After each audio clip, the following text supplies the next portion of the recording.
నమస్తే. ఇన్నాళ్ళు నన్ను సపోర్ట్ చేస్తూ, ఎంకరేజ్ చేస్తూ మీ ప్రేమని నాకు అందిస్తున్న ప్రతి ఒక్కరికి కృతజ్ఞతలు.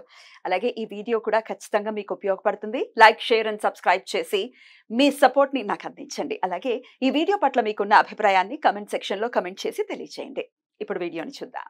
జ్యోతిష్య శాస్త్రం ఒక అద్భుతం. వేదాంగమైన జ్యోతిష్య శాస్త్రం అనేటువంటిది మానవ జీవన గమనానికి ఒక వరం. జ్యోతిష్య శాస్త్రం నీ జీవితంలో వెలుగునింపే ఒక భాష. ఆ భాష నీకు అర్థమైతే ప్రకృతి నీతో మాట్లాడుతుంది. అస్ట్రాలజీ నేర్చుకోవాలి అనుకునే వారికి అద్భుత అవకాశం. మురళీధర శర్మ గారి అస్ట్రాలజీ క్లాసెస్ అతి త్వరలో మొదలు కాబోతున్నాయి. 100% జాబ్ గ్యారంటీ. వివరాల కొరకు సంప్రదించండి. నమస్తే, వెల్కమ్ టు అవర్ ఛానల్. నేను పద్మిని. ప్రస్తుతంతో పాటు ప్రముఖ ఆధ్యాత్మికవేత్త, వాస్తు జ్యోతిష పండితులు కేఎస్ఆర్ గారు మనతో పాటు ఉన్నారు. మాట్లాడదాం సార్. నమస్తే సార్. సార్, అత్యంత చాలా చాలా బాగా సాగింది ఈ శ్రావణ మాసం అని ఖచ్చితంగా చెప్పుకోవచ్చు సార్. అంటే అంత మంచి మంచి తిథులు, మంచి మంచి డేస్ లో మంచి మంచి కాంబినేషన్స్ తో వచ్చాయని ఖచ్చితంగా చెప్పుకోవచ్చు. యోగాలతో వాటికి ఏమిటి అంటే ఎగ్జాంపుల్స్ గా మాట్లాడుకుంటే 2 సప్తములు ఆదివారం వచ్చాయి, 2 త్రయోదశులు శనివారం వస్తున్నాయి. వచ్చాయి. ఇప్పుడు వచ్చేది శని త్రయోదశి శనివారం వస్తాం.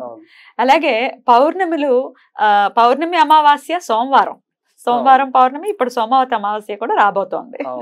సో ఇట్లా కాంబినేషన్స్, అంటే ప్రత్యేకమైన తిథులు చక్కటి రోజున కాంబినేషన్స్ తో రావటం అనేది నిజంగా చాలా చాలా సంతోషకరమైనటువంటి విషయంగా చూసుకోవచ్చు. శని త్రయోదశి మరొక్క మారు వస్తోంది. శని త్రయోదశి అయితే ఈ శని త్రయోదశి ఇంకాస్త వైశిష్ట్యంగా పుష్యమి నక్షత్రంతో కూడి వస్తోంది కాబట్టి మరి చెప్పండి సార్, ఎలా వినియోగించుకోవచ్చు ఈ శని త్రయోదశి? తప్పకుండా. ఎందుకంటే ఇప్పుడు మనం కనుక చూస్తే ఈ ఏదైతే శ్రావణ మాసం ఉందో ఇందులో మనం 2 శని త్రయోదశులతో పాటు 4వ తారీఖు మొదట మనం శని అమావాస్య కూడా చేసాం. శని అమావాస్య. సో ఇక్కడ మనకి వచ్చినప్పుడు ఏంటంటే ఇవన్నీ ఆలోచిస్తే ఈ శని వచ్చిందంటే మనకి ఒక శని త్రయోదశి ఏమో 8తో వచ్చింది. 8తో వచ్చిందండి. ఈసారి పుష్యమితో వస్తుంది. ఈసారి శని దాంతో వచ్చింది. తర్వాత మొదటిది ఏదైతే ఉందో శని అమావాస్య అనేది ఖచ్చితంగా అది రాత్రికి వచ్చేప్పటికి ఆయన సొంత ఉత్తరాషాఢ మకర రాశిలో ఉన్నాయి. సో అంటే మూడింటికి కూడా శనితో బాగా ఎక్కువ మంచి సంబంధంతో రావటం అనేది ఒక రకంగా చెప్పాలంటే మనం శనికి కోసం చేసుకునే పరిహారాలు ఏవైతే ఉంటాయి వాటికి మరింత అనుకూలకంగా చెప్పాల్సి ఉంటుంది. అయితే ఇప్పుడు మనం ఈ శని ఏదైతే ఉందో మనకి మన తెలియజేస్తుంది ఈ మార్నింగ్ కొద్దిగా వేరే మోడల్లో రెమెడీ, అంటే సాధారణంగా వచ్చేప్పటికి ఏంటంటే శనితో సంబంధం ఉన్నప్పుడు, శని దశ నడుస్తున్నప్పుడు, తర్వాత శని వీళ్ళకి ఒకవేళ రోగస్థానంలోనే ఉన్నప్పుడు ఖచ్చితంగా ఎక్కువ మంది ఇవాళ బాధపడుతుంది కూడా ఎముకలు, నరాలు, కీళ్ళకి సంబంధించిన జబ్బులు. సో ఎవరికైనా సరే తరచు పాదాలు గుంజుతున్నా, ఇలా కీళ్ళు గుంజుతున్నా, వెన్నుపూస లాగుతున్నా ఖచ్చితంగా వాళ్ళ మీద శని యొక్క ప్రభావమే ఉంటుంది. తర్వాత శని కుజుల యొక్క పరస్పర వీక్షణలో కానీ వాళ్ళిద్దరి యొక్క సంయోగంలో కానీ అది ఖచ్చితంగా మళ్ళీ మనకి ఆకస్మిక ప్రమాదాలకి లోనయ్యేలా ఉంటుంది కదా, అదొకటి. తర్వాత ఇప్పుడు కనుక వచ్చినప్పుడు ఏంటంటే ఇది కర్కాటక రాశిలో రావటం అనేది ఇక్కడ మనకి అంటే అష్టమ శని అన్నది ఆల్రెడీ కర్కాటక జరుగుతుంది. కానీ ఇక్కడ ఇప్పుడు మరి సొంతంగా చంద్రుడు మళ్ళీ అక్కడ ప్రవేశించడం అనేది అంటే ఆయన సొంత రాశిలోకి వస్తాయి. అప్పుడు ఆటోమేటిక్ గా ఒరిజినల్ గా శనిను మళ్ళీ చంద్రుడికి షష్టాష్టకాలు ఉంటాయి. ఇద్దరికి పడదు అని అది అందుకే షష్టాష్టకాలు ఉంటాయి కాబట్టి మనకి మానసిక వైకల్యంతో పాటు శారీరక వైకల్యం కూడా పెరుగుతుంది. సో అందుకని ఖచ్చితంగా ఇప్పుడు అంటే ఇప్పటిదాకా గత 2 ఎవరైనా మిస్ అయ్యారు శనికి చేసుకోవటం, వీళ్ళకి ఇంకో మంచి అవకాశంగా మనం ఈ రోజు చెప్పవలసి ఉంటుంది. చాలా మంచి అవకాశం ఇది మాత్రం. మళ్ళీ ఇది అయిపోతే ఇంకా మళ్ళీ ఎప్పుడు ఉందండి? సుమారుగా కార్తీక మాసంలో వస్తున్నట్టు చదివాను. చాలా దూరంలో చక్కగా చేసుకోవచ్చు. అందుకని మనకి ఏదైనా సరే ఇది ఒకటి. తర్వాత చాలాసార్లు ఇప్పుడు మనం ఈ శని త్రయోదశి సందర్భంగా ఎలాగో కొన్ని రాశులు మనం ఉదరించాం. కర్కాటక రాశి అనేది ఒకటి, వృశ్చిక రాశి అనేది ఒకటి, మకర కుంభ మీనాలు అనేది. కానీ నేననేది ఏంటంటే అవన్నీ ఓకే, ఆ రాశుల వాళ్ళు పక్కన పెట్టారు. ఎవరైతే నిత్యం ఇలాగా ఈ రుగ్మతలతో ఇందాక చెప్పినట్టు ఎముకలు, కీళ్ళు, నరాలు, తర్వాత దంత సమస్యలు ఉన్నా కూడా ఖచ్చితంగా శని ప్రభావం ఉంటుంది. వాళ్ళు కూడా చేసుకోవాలి. చేసుకోవాలి. ఏమంటే మాకు ఏలినట్టు శని లేదు, శనికి సంబంధించింది ఏం లేదు అనడానికి కుదరదు. అందుకని ఖచ్చితంగా అధిక శాతం మందికి అయితే ఇవాళ చిన్న చిన్న పిల్లలకి కూడా వెన్నులాగుతుంది, కాళ్ళు గుంజుతున్నాయి అంటున్నారు. ఆ మాటలు వింటున్నాం. సో ఇప్పుడు మా బోటి వాళ్ళు గట్టిగా 4 అంతస్తులు ఎక్కమన్నా ఎక్కుతున్నాం, కానీ వాళ్ళు 1వ అంతస్తు కోసమే లిఫ్ట్ కోసం వేచి కూర్చుంటున్నారు.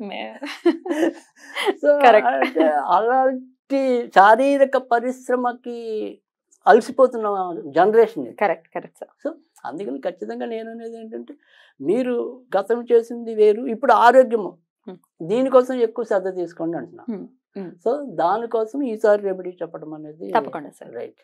సో ఏంటి అనేది అంటే కనుక మంత్రంగా తీసుకుంటే కనుక ఓం నీల లోహితాయ నమః.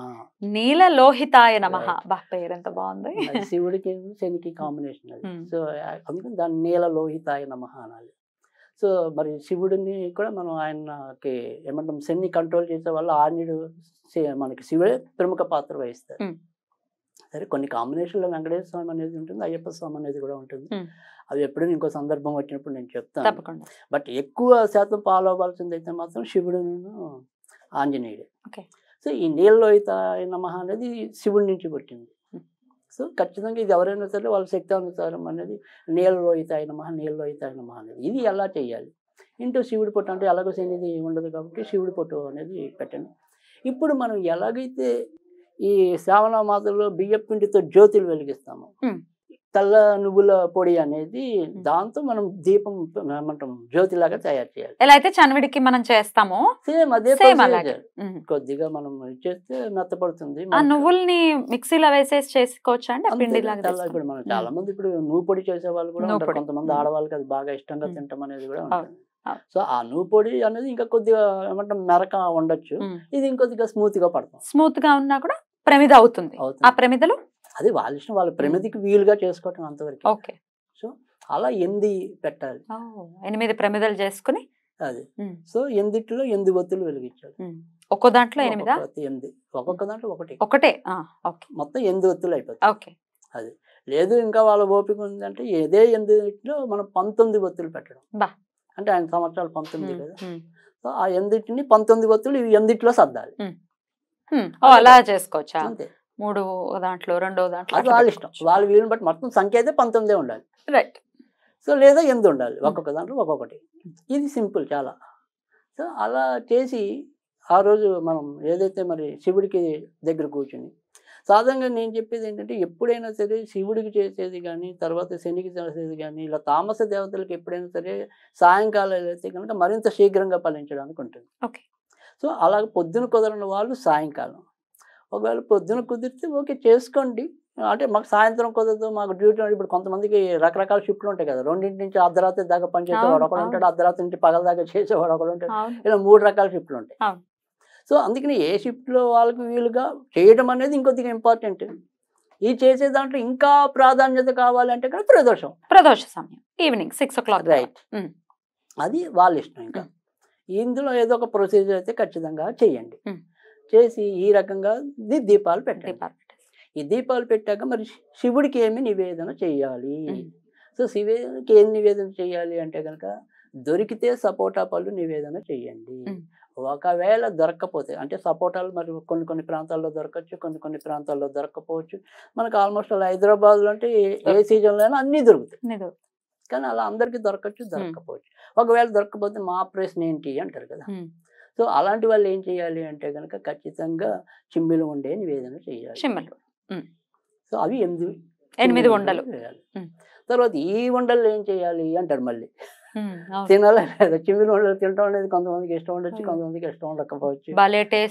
కానీ బాగుంటుంది, ఖచ్చితంగా తినండి. కానీ ఒక వండ మాత్రం ఏదైనా చీమలు తిరిగే చోట కానీ చెట్ల దగ్గర మటుకు ఒకటి పెట్టండి, మిగతా 7 మాత్రం వీలే తినండి. ఇంటి సభ్యులందరూ తినచ్చు. ఎందుకంటే అసలు మనం చేస్తుందే ఇంటి సభ్యులు ఎవరికైతే ఇలాంటి బాధలు ఉన్నాయో వాళ్ళ కోసం మనం చేస్తున్నాం. ఇది మంత్రం కూడా చాలా ఈజీ. ఓం నీలలోహితాయ అన్నది చాలా ఈజీ, 108 సార్లు చేసుకోవాలి అంతే. అది అయిపోయాక ఒకవేళ ఇన్ కేసు మనకి ఎప్పటిలాగా చెప్పాలి స్విచ్ వర్డ్ కావాలి, ఇవన్నీ చేయలేము అనుకుంటే వాళ్ళకి bone set SET bone set bone set వాళ్ళ బోన్స్ అన్ని మంచిగా సెట్ అవుతాయి. సో అది చాలా ఈజీగా స్విచ్ వాడు. Yeah. ఇది చేసుకుంటాం. ఇది చేసుకుంటే కనుక ఖచ్చితంగా ఇది మనకి శని త్రయోదశి ఈ రకంగా అంటే మనం ఒక్కొక్క శని త్రయోదశి ఒక్కొక్క రకమైన రెమెడీస్ ఇచ్చాం. ఈసారి కేవలం వాళ్ళ యొక్క శారీరక ఆరోగ్యం మానసిక ఆరోగ్యం మీద ఇచ్చాం. బ్యూటిఫుల్. డెఫినెట్ గా అది అవసరం, ఎందుకంటే అన్ని ఉండి అంటే నేను అనుభవించేటటువంటి అనేక యోగ్యత మందిని విని లేకపోతే. ఉన్నాను. మా Yeah. బంధువుల్లో ఉన్నారు, నా ఫ్రెండ్స్ లో ఉన్నారు. ఇలా చిన్న వయసులోనే వీళ్ళు ఇలా వెన్నుపూస లాగుతుందనో ఇంకోటనో ఆ లోపల ఏదో అది దానికి మధ్య గ్యాప్ వచ్చిందనో ఏమంటాం లోపల ఉండే వెన్నుపూస కింద దీనికి అక్కడ గ్యాప్ గ్యాప్ వచ్చింది వచ్చింది అంటున్నా. అలా అంటున్నారు. తర్వాత ఇక్కడేమో గుజ్జరిగిపోయింది అసలు మోకాళ్ళ నొప్పులతో ఉన్న వాళ్ళు సుమారుగా 35 నుంచే మొదలైపోతున్నాయి కూడా. గుజ్జరిగిపోతుంది అంటున్నారు అప్పుడే. సో అందుకని వాళ్ళందరికీ అలాంటి గుజ్జు పట్టాలని ఆ శనీశ్వరుడు అనుగ్రహించాలని నా కోరిక. డెఫినెట్లీ అనుగ్రహించాలి అని అంటే మనం కూడా ఎంతో కొత్త ప్రయత్నం చేయాలి కదా, రైట్. భక్తిని చూపించాలి కదా. డెఫినెట్ గా ఈ మార్గాల్ని అనుసరించి ఆ ప్రమిదల్ని ఏం చేయాలండి?